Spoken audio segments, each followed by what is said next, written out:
ప్రభువు నామమున అందరికీ శుభోదయం.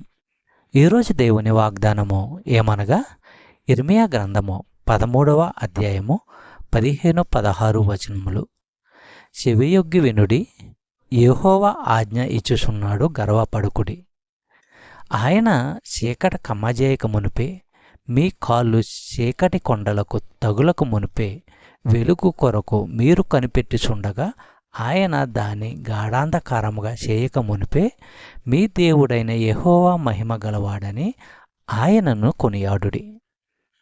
దేవుని సందేశాన్ని ఎవరన్నా వినిపిస్తూ ఉంటే మనుషులు గర్వంతో విర్రవేగుతూ దాన్ని నిరాకరించే అవకాశం ఎప్పుడూ ఉంది. రాబోయే అంధకారాన్ని తొలగించగల ఏకైక మార్గము పశ్చాత్తాపము. యెషయా గ్రంథము 8వ అధ్యాయము 22వ వచనము మనము పరిశీలించినట్లయితే, భూమి వైపు చూచినప్పుడు వాళ్లకు దురవస్థ, అంధకారము, భయంకరమైన చీకటి కనిపిస్తాయి. వాళ్లను గాఢాంధకారంలోకి తోసివేయడం జరుగుతుంది.